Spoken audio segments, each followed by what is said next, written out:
제21장.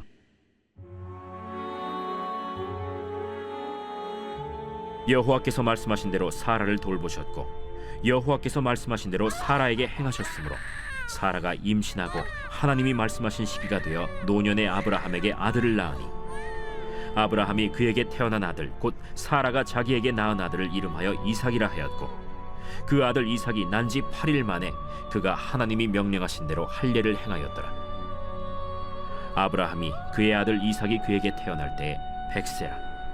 사라가 이르되 하나님이 나를 웃게 하시니 듣는 자가 다 나와 함께 웃으리로다.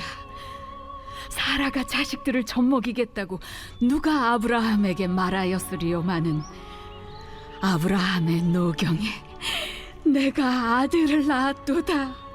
아이가 자라매 젖을 떼고 이삭이 젖을 떼는 날에 아브라함이 큰 잔치를 베풀었더라. 사라가 본즉 아브라함의 아들 애굽 여인 하갈의 아들이 이삭을 놀리는지라. 그가 아브라함에게 이르되 이 여종과 그 아들을 내쫓으라. 이 종의 아들은 내 아들 이삭과 함께 기업을 얻지 못하리라. 아브라함이 그의 아들로 말미암아 그 일이 매우 근심이 되었더니 하나님이 아브라함에게 이르시되 내 아이나 내 여종으로 말미암아 근심하지 말고 사라가 내게 이른 말을 다 들으라. 이삭에게서 나는 자라야 네 씨라 부를 것임이니라. 그러나 여종의 아들도 내 씨니 내가 그로 한 민족을 이루게 하리라. 아브라함이 아침에 일찍이 일어나 떡과 물 한 가죽 부대를 가져다가 하갈의 어깨에 메어주고 그 아이를 데리고 가게 하니 하갈이 나가서 브엘세바 광야에서 방황하더니 가죽 부대에 물이 떨어진지라. 그 자식을 관목더물 아래에 두고 아이가 죽는 것을 참아 보지 못하겠다 하고 화살 한바탕 거리 떨어져 마주 앉아 바라보며 소리내어 우니 하나님이 그 어린아이의 소리를 들으셨으므로 하나님의 사자가 하늘에서부터 하갈을 불러 이르시되 하갈아, 무슨 일이냐? 두려워하지 말라. 하나님이 저기 있는 아이의 소리를 들으셨나니 일어나 아이를 일으켜 내 손으로 붙들라. 그가 큰 민족을 이루게 하리라. 하나님이 하갈의 눈을 밝히셨으므로 샘물을 보고 가서 가죽 부대에 물을 채우다가 그 아이에게 마시게 하였더라. 하나님이 그 아이와 함께 계시매 그가 장성하여 광야에서 거주하며 활 쏘는 자가 되었더니 그가 바란 광야에 거주할 때 그의 어머니가 그를 위하여 애굽 땅에서 아내를 얻어 주었더라. 그때 아비멜렉과 그 군대 장관 비골이 아브라함에게 말하여 이르되 내가 무슨 일을 하든지 하나님이 너와 함께 계시도다. 그런즉 너는 나와 내 아들과 내 손자에게 거짓되이 행하지 아니하기를 이제 여기서 하나님을 가리켜 내게 맹세하라. 내가 내게 후대한 대로 너도 나와 내가 머무는 이 땅에 행할 것이니라. 내가 맹세하리라. 아비멜렉의 종들이 아브라함의 우물을 빼앗은 일에 관하여 아브라함이 아비멜렉을 책망하매 누가 그리하였는지 내가 알지 못하노라. 너도 내게 알리지 아니하였고 나도 듣지 못하였더니 오늘에야 들었노라. 아브라함이 양과 소를 가져다가 아비멜렉에게 주고 두 사람이 서로 언약을 세우니라. 아브라함이 7 암양 새끼를 따로 놓으니 아비멜렉이 아브라함에게 이르되 이 7 암양 새끼를 따로 놓으면 어찌미냐? 너는 내 손에서 이 암양 새끼 7을 받아 내가 이 우물 판 증거를 삼으라. 두 사람이 거기서 서로 맹세하였으므로 그곳을 브엘세바라 이름하였더라. 그들이 브엘세바에서 언약을 세우매 아비멜렉과 그 군대 장관 비골은 떠나 블레셋 사람의 땅으로 돌아갔고 아브라함은 브엘세바에 에셀나무를 심고 거기서 영원하신 여호와의 이름을 불렀으며 그가 블레셋 사람의 땅에서 여러 날을 지냈더라.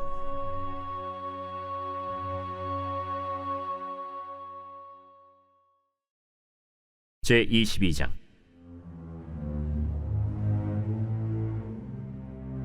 그 일 후에 하나님이 아브라함을 시험하시려고 그를 부르시되 아브라함아, 내가 여기 있나이다. 내 아들 네 사랑하는 독자 이삭을 데리고 모리아 땅으로 가서 내가 네게 일러준 한 산 거기서 그를 번제로 드리라.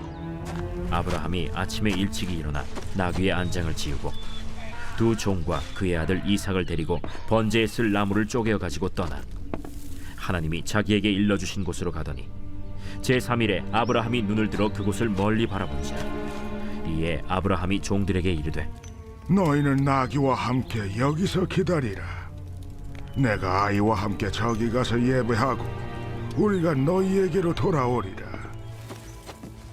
아브라함이 이에 번제나무를 가져다가 그의 아들 이삭에게 지우고 자기는 불과 칼을 손에 들고 두 사람이 동행하더니 이삭이 그 아버지 아브라함에게 말하여 이르되 내 아버지여, 내 아들아, 내가 여기 있노라.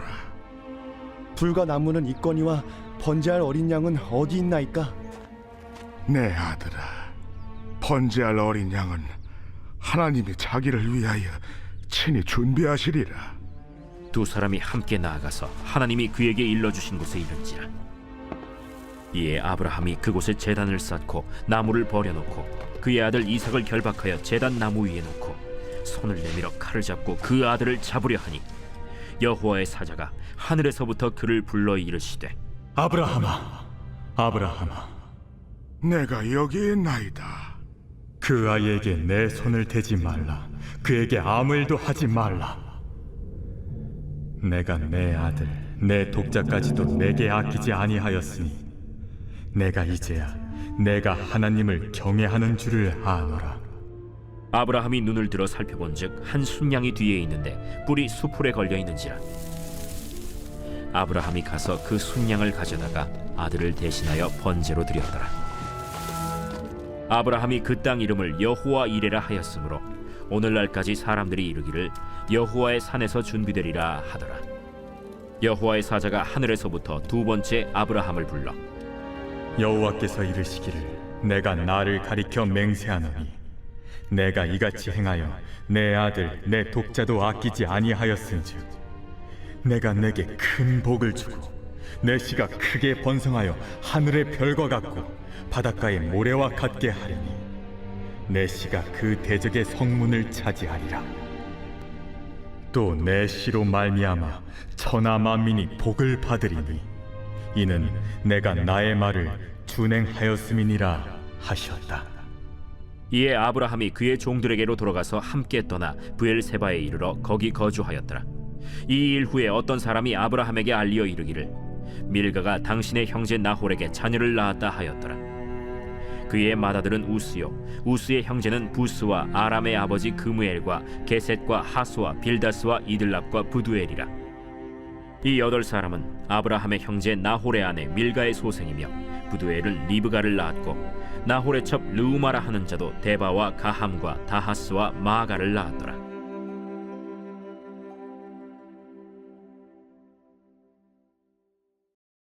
제23장.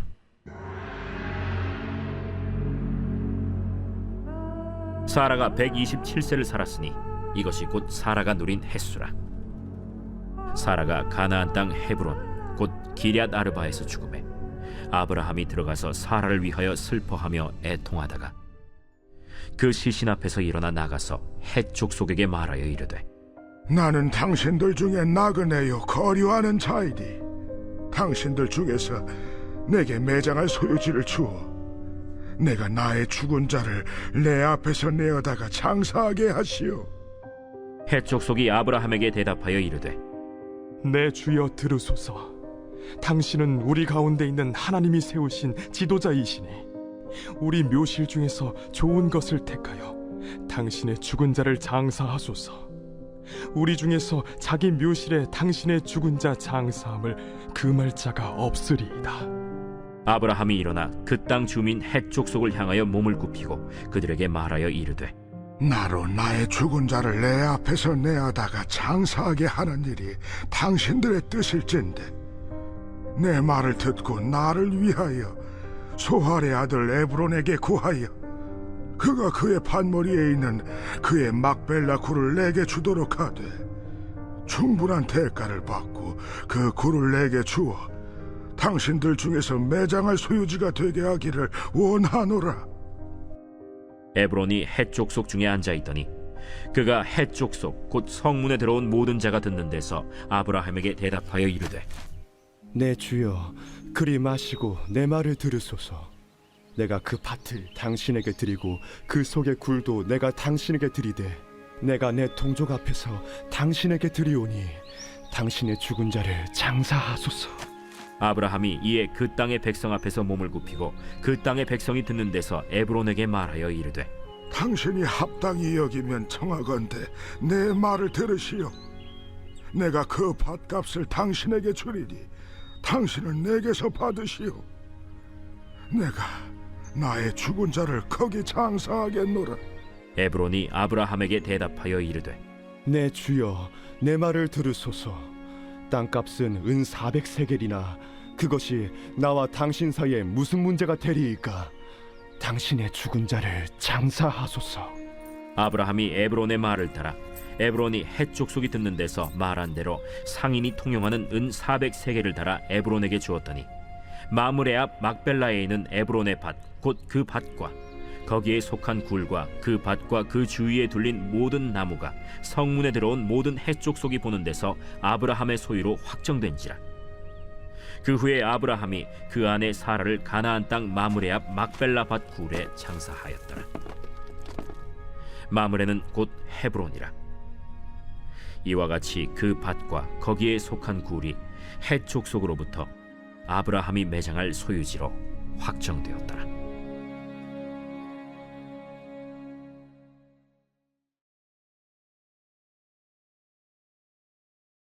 제7편 다윗의 식가연 베냐민인 구시의 말에 따라 여호와께 드린 노래.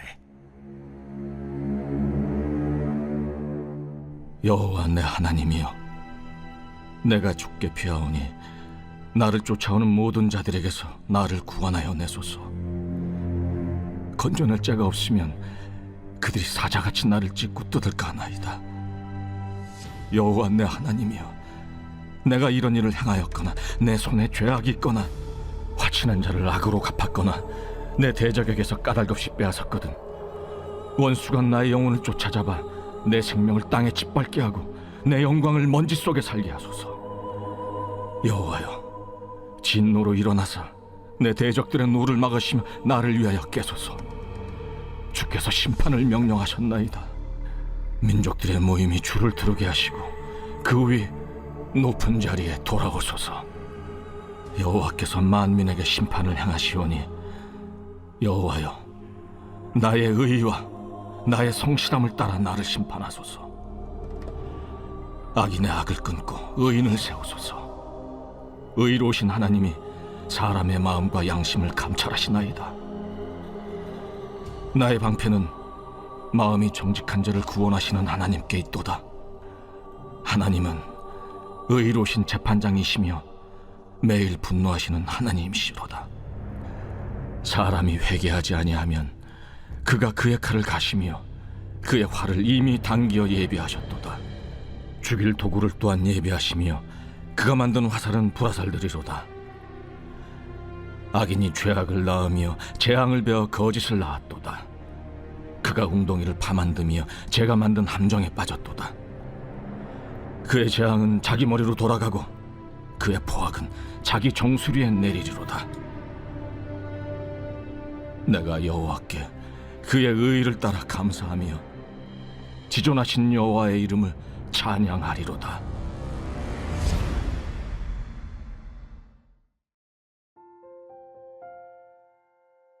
오늘 우리에게 주신 하나님 말씀은 창세기 21장 1절로 4절까지 말씀입니다. 여호와께서 말씀하신 대로 사라를 돌보셨고 여호와께서 말씀하신 대로 사라에게 행하셨으므로 사라가 임신하고 하나님이 말씀하신 시기가 되어 노년의 아브라함에게 아들을 낳으니 아브라함이 그에게 태어난 아들 곧 사라가 자기에게 낳은 아들을 이름하여 이삭이라 하였고 그 아들 이삭이 난 지 8일 만에 그가 하나님의 명령하신 대로 할례를 행하였더라. 아멘. 오늘은 새벽별 같은 이삭이라는 제목으로 하나님 말씀 전하겠습니다. 동이 트기 전 까만 밤하늘을 올려다보면 유난히 시선을 잡아당기는 별 하나가 있습니다. 흔히 새벽별이라고 불리는 그 별의 정체는 바로 금성입니다. 어둠이 지배하는 밤하늘에 마치 앞으로 떠오를 태양과 경쟁이라도 하듯 당당하게 빛나지만 끝내 태양의 뒤편으로 사라지는 이 새벽별을 보면서 많은 예술가와 시인들이 영감을 받았습니다. 정모승 시인은 새벽별이라는 제목의 시를 다음과 같이 남겼습니다. 새벽별 중에서 가장 맑고 밝은 별은 내가 사랑하는 사람이다. 새벽별 중에서 가장 어둡고 슬픈 별은 나를 사랑하는 사람이다. 이 시에는 이런 의미가 담겨 있다고 합니다. 밤하늘에 많은 별들이 있지만 모든 별이 새벽별처럼 빛나는 것이 아닌 것처럼 사람도 그러하다. 오직 나 자신만을 사랑하는 사람은 빛나지 않지만 내가 아닌 타인을 사랑하는 사람은 밝게 빛난다. 어떤가요? 참 멋진 시죠. 서양에서는 이 새벽별을 빛을 실어 나르는 자라고 부른다고 합니다. 칠흑 같은 어둠 속에서도 태양의 숨결을 미리 가져오는 새벽별을 희망을 예고하는 메신저로 본 것입니다. 존 밀턴과 같은 사람은 신라권이라는 책에서 새벽별의 찬란함을 보고 태양과 같은 하나님의 자리를 넘보았던 루시퍼를 연상하기도 했습니다. 제가 갑자기 별 이야기로 설교를 시작하는 이유는 오늘 본문에 나오는 이삭의 삶이 새벽별을 닮았기 때문입니다. 예수님이라는 거대한 태양이 떠오르려면 아직 많은 시간이 남았지만 이삭은 그 빛을 예고하는 삶을 살았습니다. 물론 이삭이 예수님을 미리 알지는 못했겠지만 기적 같은 탄생부터 죽음까지도 묵묵히 받아들였던 고난의 순간들은 마치 오실 예수님의 그림자를 미리 비춰주는 거울과도 같습니다.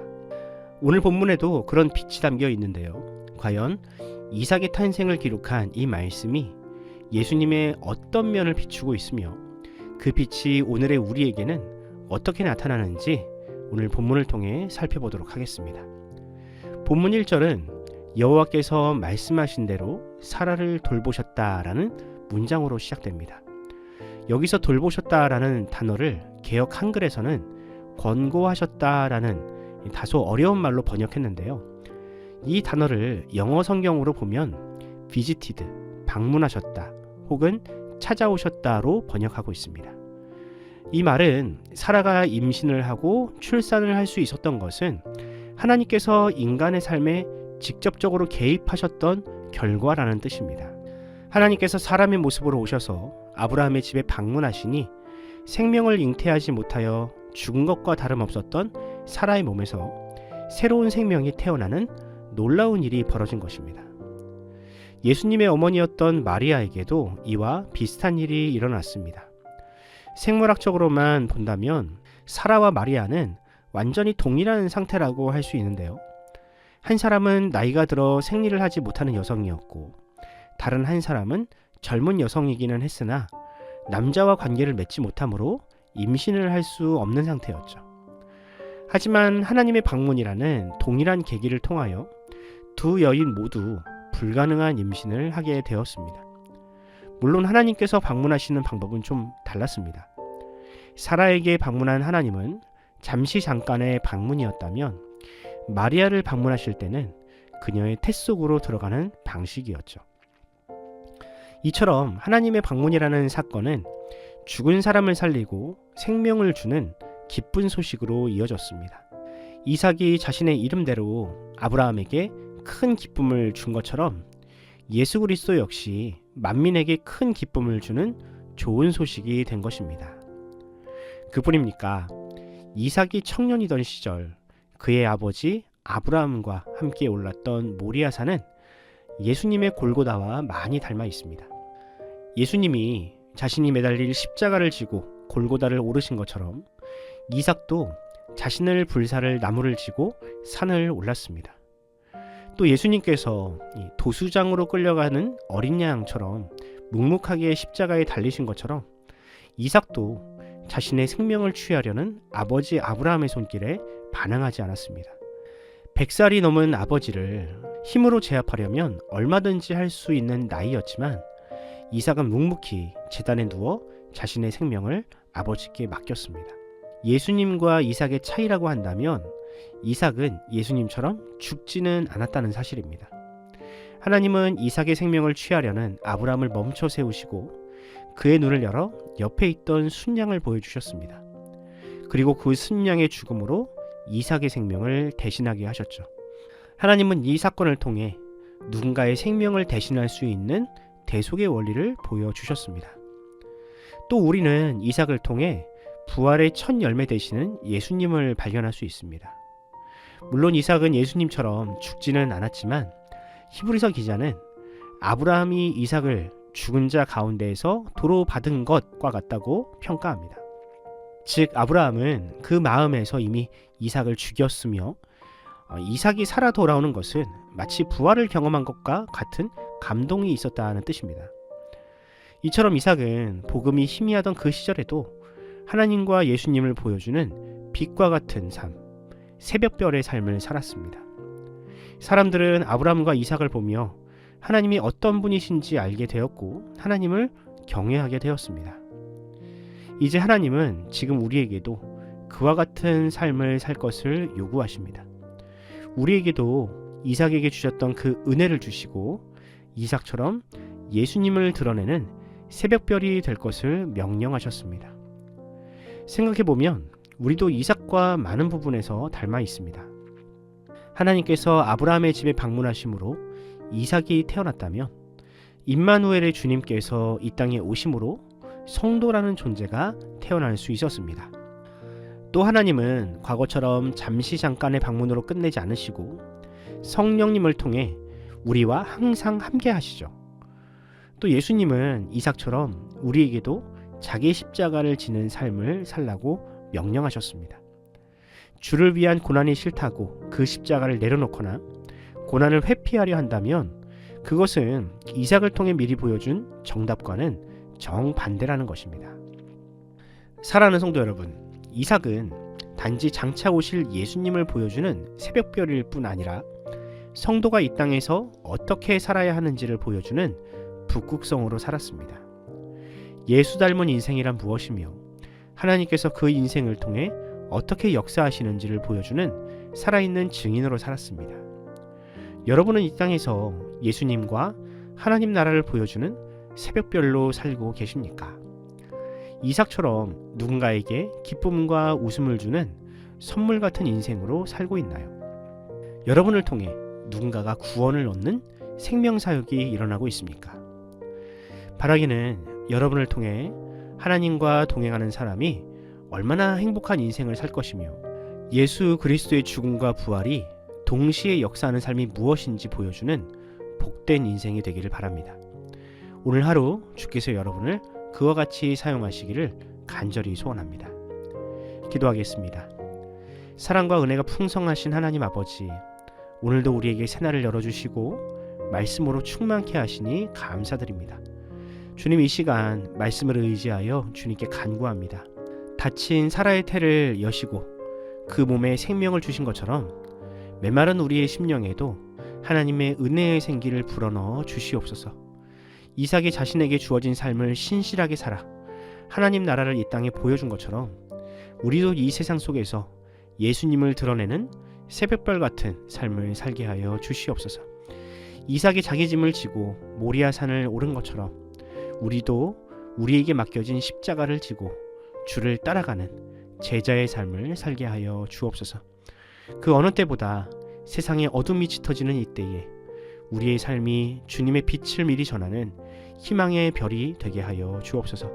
감사드리며 우리 구주 예수님의 이름으로 기도드립니다. 아멘. 사랑하는 성도 여러분, 이 새벽 기도하실 때 주님께 그렇게 기도합시다. 주님, 나의 삶을 통해 오직 하나님의 영광만이 이 땅에 선포되게 하옵소서. 나 스스로 빛나는 인생이 아니라 이웃과 하나님을 사랑함으로 하나님의 영광과 사랑을 반사하는 반사체로 살게 해달라고 기도하면서 반사체로 살아가는 인생 되게 하옵소서라고 기도하시기 바랍니다. 우리 교회를 위해 기도하실 때 2026년 새로운 일꾼들을 주님께서 보내주시고 한 해가 하나님의 은혜가 풍성한 교회가 되게 해달라고 기도해 주시기 바랍니다. 어려운 시절 우리 성도들의 가정과 생업, 우리 자녀들의 인생을 주님께서 지켜주시고 환우들을 위해 기도할 때는 우동락 성도님과 한용호 집사님, 이준자 권사님과 차길선 집사님, 이준호 어린이를 위해서 기도하면서 오늘 하루를 시작하도록 하겠습니다. 함께 기도합시다.